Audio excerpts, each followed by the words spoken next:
Good morning, everyone. Today I am here for explaining lesson 10 Basic Geometrical Concept. You have already learned in earlier classes about the shape around us. आप second standard में already बहुत सारे different types के shape अपने चारों ओर देखते हैं, उनके बारे में आपको पढ़ के आ चुके हैं। उसमें भी आप कभी कभी ऐसा हुआ है कि आप बाहर गए हैं अपने पेरेंट्स के साथ, डिफरेंट टाइप्स के शेप आपको देखने को मिलता है, बट आपको समझ में नहीं आता है वो कौन सा शेप है, उसको हम क्या कहते हैं। चलिए आज हम लोग कुछ रिकेप करते हैं, फिर से उसको रिवाइज करते हैं। Let us recap some of plane shapes. Okay, now let's start. देखिए आपके टेक्स्ट बुक में दिया हुआ है फर्स्ट एग्जाम्पल ब्लैक बोर्ड। यहाँ देखेंगे black board has a rectangular shape. इसका शेप कैसा है, एक साइड से थोड़ा छोटा, दूसरे साइड से थोड़ा लंबा। ठीक है, तो इसको ये जो शेप को हम जो बोलते हैं उसको हम रेक्टेंगुलर शेप बोलते हैं, रेक्टेंगुलर शेप बोलते हैं। ठीक है, ब्लैक बोर्ड का शेप कैसा हुआ, रेक्टेंगुलर। आप बाइक देखते हो, साइकिल देखते हो, कार देखते हो, उनके व्हील्स कैसे होते हैं, गोल राउंड होते हैं, सर्कुलर शेप, इनको हम लोग बोलते हैं सर्कुलर शेप। आप ट्रैफिक साइंस देखे होंगे, ट्रैफिक साइंस जो है कैसा होता है, ट्रायंगल शेप में होता है। साइन जो है कैसा होता है, ट्रायंगुलर शेप में होता है। कुछ सॉलिड शेप भी आप देखते होंगे, आपके बुक्स कैसे हैं, आपके बेंचेस कैसे हैं, है ना। अब बहुत सारी चीज़ अपने चारों ओर आपको देखने को मिलता है। देखिए यहाँ पे एक बॉक्स का शेप दे, बॉक्स का शेप कैसा है, बॉक्स का शेप है क्यूबॉइडल शेप है। सिलेंडर का शेप, ये टैंक, पानी की टंकी है, ये कैसा है, सिलेंडर शेप। घर में जो सिलेंडर होता है ना, उनके शेप जैसा है इनका शेप। थर्ड एग्जांपल इन्होंने सॉलिड शेप में दिया हुआ है फनल शेप, जिससे अब तेल, मम्मा लोग कभी कभी तेल डालती हैं घर में, वो फनल शेप जो है, फनल का कैसा शेप है, कोनिकल शेप है, कोन की आकार में, कोन की आकार में। तो इस तरह से आप डिफरेंट शेप्स आप अपने चारों ओर आपको देखने को बहुत मिलता है। Now let's start with activity 1। Activity 1 आप ऑलरेडी आपने बहुत ही इजी तरीके से इसमें किया हुआ, आप अपने आप कर लोगे इसको। ठीक है, देखिए फिर भी मैं करवा रही हूँ यहाँ पे। देखिए first question, look at the shapes and complete the sentences. Example में आपको दिया क्वेश्चन नंबर 1 का ए, देखिए कौन सा शेप दिया है, रेक्टेंगल शेप में। इसमें कितने साइड्स हैं, 4 साइड्स हैं, 1 2 3 4। रेक्टेंगल शेप कैसा है, इसका शेप कैसा है, जो आपको एग्जाम्पल दिया गया है रेक्टेंगल शेप में, इनके कितने साइड्स हैं, 4 साइड्स हैं। इसमें कॉर्नर्स कितने हैं, वर्टिसेस जिसको बोलते हैं। ये आप ऑलरेडी सेकंड स्टैंडर्ड में कॉर्नर्स, वर्टिसेस, अपोजिट्स पढ़ के आ चुके हैं। ठीक है, इसलिए यहाँ पे मैं डायरेक्ट बता रही हूँ आपको। A rectangle has 4 sides, a rectangle has 4 vertices. Vertices means ये corner, 1 2 3 4। Okay, now question number 3, question number 1 का question number 3। The opposite sides of a rectangle are equals. ये वाला साइड और इस वाला साइड इक्वल होता है रेक्टेंगल में, ये वाला साइड और ये वाला साइड इक्वल होता है। बी में देखिए ट्रायंगल एग्जाम्पल दिया हुआ है। ट्रायंगल के कितने साइड्स होते हैं, 3 साइड्स, तो 1 2 3। ठीक है, ये triangle has 3 sides, a triangle has 3 vertices. ठीक है, 3 यहाँ पे corners. Okay, now question number C, square. Example क्या दिया गया है, स्क्वायर का। स्क्वायर हैज़ 4 साइड्स, कितने साइड हैं, 1 2 3 4, 4 साइड्स हैं। क्वेश्चन नंबर 2 देखिए यहाँ पे 2 एग्जाम्पल में क्या दिया है, question number 2, A square has 4 vertices या 4 वर्टिसेस, 1 2 3 4। थर्ड में देखिए क्या है, all sides of squares are equal. चारों साइड्स जो हैं स्क्वायर्स में इक्वल होते हैं। डी पे देखिए क्वेश्चन नंबर डी, देखिए सर्कल दिया गया है। सर्कल में कितने साइड्स हैं, एक भी साइड नहीं है, पूरा राउंड है, 9 साइड्स है। Circle has 9 vertices. Okay, activity 1 you can do yourself. ठीक है, चलिए अब question number 2, draw and colour the pictures of objects whose shape is. आपको ये सेल्फ करनी है, ड्रॉ करके रखना है आपको। ठीक है, आप अपने आप करोगे। रेक्टेंगुलर कोई भी शेप ड्रॉ कर लेना, उसको कट कर लेना और कलर करके रखना। ठीक है, ए बी सी डी, ये आप खुद कर लीजिएगा घर में। ठीक है ना। क्वेश्चन नंबर 3 देखिए, use the dot grid to draw the plane shapes. यहाँ पे आपको दिया गया है, ये आपको टेक्स्ट बुक में फिल करना है। Question number 3, use the dot grid to draw the plane shapes. यहाँ पे सेम इसी तरह का आप ड्रॉ कीजिए जिस तरह से यहाँ पे किया गया। जो डॉट का यूज़ कीजिएगा आप, और ये रेक्टेंगल बनाइएगा, ट्रायंगल बनाइए, आप अपने आप कर लीजिए, इसलिए मैंने यहाँ पे ड्रॉ नहीं किया, वो आपके लिए किया है। क्वेश्चन नंबर 2 और 3 पेपर कटिंग करके आप कीजिए। Draw and colour the pictures of object whose shape is.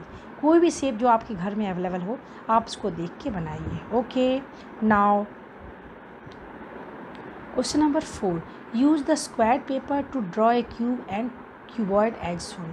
इस तरह से आप स्क्वायर पेपर लेके आप घर में बनाएंगे। ओके, तो इसलिए मैंने यहाँ पे दिखाया नहीं, इसको मैं एक्सप्लेन कैसे करना है, आप पेपर कटिंग करके आप कर सकते हैं इसको। Okay, now geometrical concepts. Geometrical concepts क्या होता है? सबसे पहले जियोमेट्री में हम एक पॉइंट को लेते हैं। Point, what is the meaning of point? The tip of a needle और a pencil is a point. आपने सुई देखा है, सुई का जो सबसे पहला जो टिप है, टॉप में जो टिप होता है, और पेंसिल के जो पॉइंट होते हैं, जो आप नुकीले पॉइंट बनाते हैं ना, जिससे आप लिखते हो कॉर्नर्स एकदम टॉप में, उसको ही हम लोग डॉट बोलते हैं। The dot represents a point. ठीक है, पॉइंट क्या है? टिप ऑफ ए नीडल और पेंसिल का जो पॉइंट होता है उसको हम डॉट के द्वारा रिप्रेजेंट करते हैं। Point, the dot represents a point. A point is always denoted with a capital letter A B C etc। Point को हम कभी भी स्मॉल लेटर से डिनोट नहीं कर सकते, उसको रिप्रेजेंट नहीं कर सकते, उसको कैपिटल लेटर से ही हमें रिप्रेजेंट करना है।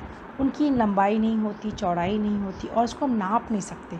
कोई भी पॉइंट को हम नाप नहीं सकते कि यहाँ पॉइंट एग्जांपल दिया है, यहाँ ए एक पॉइंट है, इस तरह से पॉइंट ए लिखना है। ठीक है, तो पॉइंट की को हम रिप्रेजेंट करते हैं डॉट के द्वारा, और उसकी लंबाई चौड़ाई नहीं होती, हम उसको माप नहीं सकते। Okay, now line segment.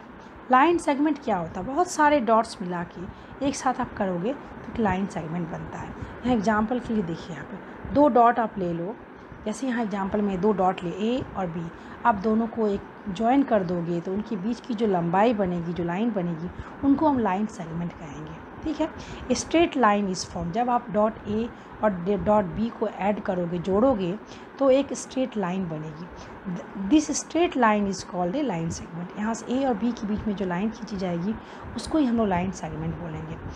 We denote it by A B. हम इसको कैसे डिनोट करेंगे?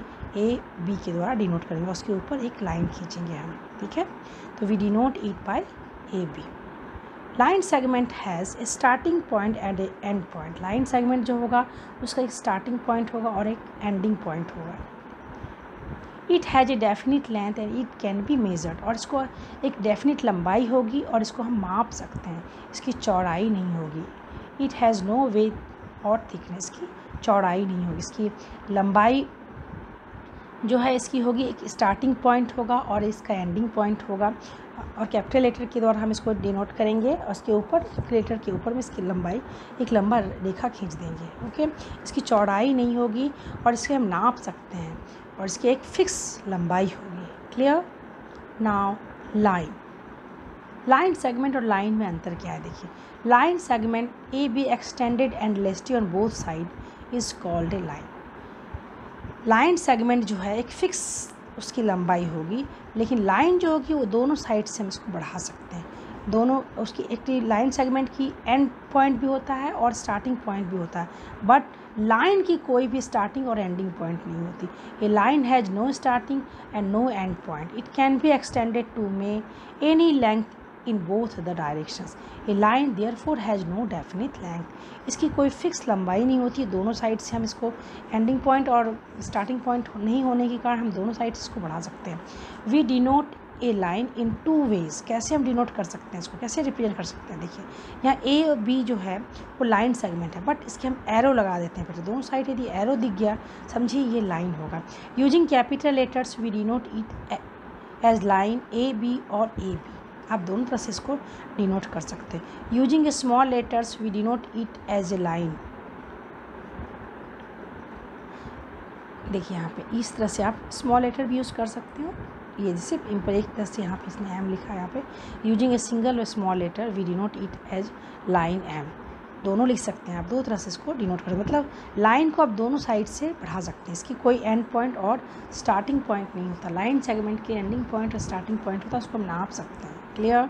नाउ रे, ए line segment which can be extended endlessly only in one direction is called a रे। रे क्या होता है? एक लाइन सेगमेंट जिसका ओनली एक तरफ से हम इसको एंडलेसली बढ़ा सकते हैं, जब तक बढ़ाना चाहो आप बढ़ा सकते हो, बट एक पॉइंट उसका फिक्स रहेगा, तो उसको हम रे बोलेंगे। A line segment with which can be extended endlessly only in one direction is called a ray. इसको हम रेखा या रे बोलेंगे। देखिए डिनोट कैसे करते हैं। एल और एम दो लाइन सेगमेंट एल एम है, इसका वन जो है एक पॉइंट तो फिक्स रहेगा, स्टार्टिंग पॉइंट फिक्स रहेगा, या कोई भी इसका कोई भी एक पॉइंट जो है इसका फिक्स रहेगा, किसी भी एक डायरेक्शन में ये बढ़ाया जा सकता है। एल एम थे, इसको हमने यहाँ एरो लगाया, मतलब इस साइड से बढ़ेगा वो, ठीक है। We denote it as a ray, L M और L M. A ray has starting point but no end point. Ray का जो है स्टार्टिंग पॉइंट तो होता है बट एंडिंग पॉइंट नहीं होता। A ray therefore has no definite length, इसीलिए इसकी लंबाई जो है फिक्स नहीं होती। नाउ एक्टिविटी 2, देखिए कंप्लीट द टेबल। यहाँ पॉइंट दिया है, पॉइंट एक्स, ठीक है, एम एन दोनों साइड से है, ये लाइन है बेटा, लाइन को हम दोनों साइड से बढ़ा सकते हैं, इसलिए यहाँ एरो दिया है एम और यहाँ एन, तो लिखिए क्या हो गया, लाइन एम एन। एस और टी ये लाइन सेगमेंट है बेटा, इसके दो पॉइंट्स हैं एस और टी, ये लाइन सेगमेंट एस टी है। बी और ए ये रे है, रे को हम एक साइड से बढ़ा सकते हैं और दूसरा साइड फिक्स है, रे ए बी हो गया ये। नाउ डी ई इस दोनों साइड से बढ़ा सकते हैं, इसलिए हो गया line D E. L M ये रे होगी, एक साइड से जो बढ़ता है उसको हम रे बोलते हैं, रे एल एम, ये लाइन सेगमेंट हो गया। A B line segment A B. Measuring line segments, कैसे आप रूलर की मदद से लाइन सेगमेंट को मापोगे।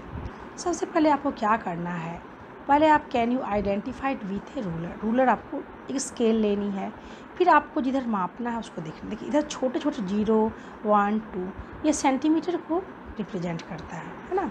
तो 0 से 1 कहीं भी हम लंबाई जब नापेंगे तो हम स्टार्टिंग करेंगे 0 पे रख के, अपनी जो लंबाई एक लाइन जो खींचेंगे वहाँ स्केल हम कहाँ रखेंगे, 0 से कॉर्नर, देखिए यहाँ 0 पे रखा हुआ है, फिर हम यहाँ तक मापना है इसकी लंबाई। ए और बी को हमको मापना है, ए और बी को हमें समझिए से हमें मापना है। तो क्या करेंगे, हम स्केल को स्केल का जो 0 वाला पॉइंट है वो ए वाले कॉर्नर पे रखेंगे और ये लंबाई जहाँ तक जाएगी, बी देखिए 6.2 पे आया है, ठीक है, ये 6 पे आ गया यहाँ पे, तो 6 सेंटीमीटर्स की लंबाई है, ठीक है।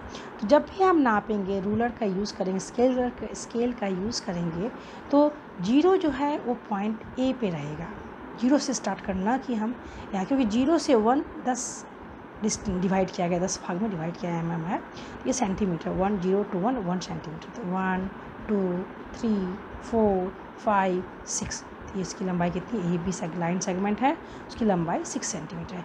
A ruler is use to measure line segment of various length, geometrics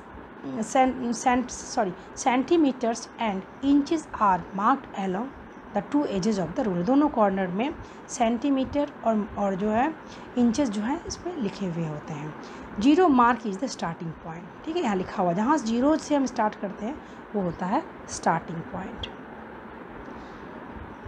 कैसे आप मेजर करोगे, to measure the length of a line segment first place the edge of the ruler showing the centimetre along the line segment. सबसे पहले 0 को मैंने just बताया, 0 को पहले पॉइंट ए पे रखना है, फिर लास्ट पॉइंट पे जो आएगा वहाँ जहाँ लिखा हुआ इतनी लंबाई है वहाँ तक जाना है।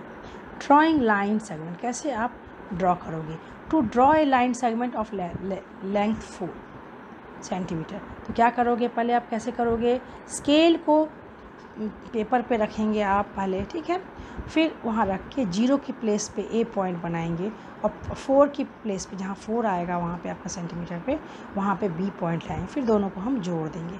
देखिए पहले हमने क्या किया, स्केल रखा, पहले स्केल रखना है पहले आपको, फिर 0 का जो पॉइंट है उसको आपको मार्क करना है ए की जैसा, 0 जहाँ पॉइंट है वहाँ पे ए करना है और जहाँ तक जाएगा काउंट, फिर 4 सेंटीमीटर काउंट कीजिए, वहाँ से 0 रखे उसको 1 काउंट की, 0 से लेके 1 1 हो गया, 1 से 2 फिर 1 हो गया, 2 से 3 3 फिर 3 से 4 4 सेंटीमीटर, फिर जहाँ 4 आएगा वहाँ पे आपको बी पॉइंट आउट करना होता है। Length A B equal to 4 centimetre. Now activity 3, measure the length of the given line segment with the help of a ruler. Scale का यूज़ से आपको लंबाई नापना। मैंने इसको नापा है, एम और एन की लंबाई है 5 सेंटीमीटर, पी और क्यू की लंबाई है 6 सेंटीमीटर। इस तरह से मैंने स्केल यूज़ करके इसको नापने के बाद ही मैंने इसको फिल किया। एक्स वाई की लंबाई है 4 सेंटीमीटर, बी ए की लंबाई है 7 centimetre. Okay, major the length of each side of given pictures. अब यहाँ देखिए, ये एक क्लोज्ड फिगर यहाँ बंद है, यहाँ पे एक रेक्टेंगल जैसा बना हुआ है। रेक्टेंगल तो नहीं है, ये क्लोज्ड फिगर है।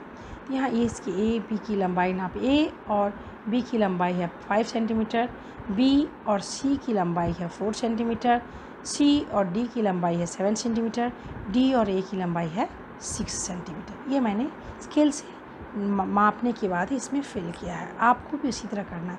ये ट्रायंगल है, यहाँ एक्स वाई की लंबाई है 3 सेंटीमीटर, वाई जेड की लंबाई है 6 सेंटीमीटर, जेड एक्स की लंबाई है 5 सेंटीमीटर। इस तरह से आप इसको फिल कीजिएगा टेक्स्ट बुक में। ओके, नाउ एक्टिविटी 3 के क्वेश्चन नंबर 3 मैंने यहाँ पे किया। यहाँ पे हम लोगों ने किया ना, 1 और 2 कर लिया। क्वेश्चन नंबर 3 देखिए, activity 3 to be done in notebook में करना है। Draw the line segments of the given length in your notebook. अब क्वेश्चन ए बी 1 है, 8 सेंटीमीटर लेना है। क्या करना है, पॉइंट 0 पे पहले स्केल को नोटबुक में रखना है। 0 जहाँ पे आए वहाँ पॉइंट ए डिनोट करना है और 8 सेंटीमीटर काउंट कीजिएगा। फिर वहाँ पॉइंट बी डिनोट करके फिर उसको ऐड कर दीजिएगा। पेंसिल से नाप के लंबाई नाप लीजिएगा। इस तरह से आपको मैंने यहाँ ड्रॉ करके दिखाया। आपको भी इसे नोटबुक में कंप्लीट करना। देखिए, ठीक है, स्केल रख के आप करेंगे। पहले 0 पे रखेंगे तो एक्स हो जाएगा और काउंट कीजिएगा 1 2 3 4 5 6, तो आपका वाई जहाँ पे 10 आएगा वहाँ पे वाई रेखा खींच दीजिएगा, दोनों को जोड़ दीजिएगा। ठीक है, विच line segment is the longest. यहाँ पे सबसे लंबाई 10 सेंटीमीटर है तो लॉन्गेस्ट हो गया X Y. Which line segment is the shortest, P Q हो गया सबसे छोटा, देखिए 2 सेंटीमीटर। ओके।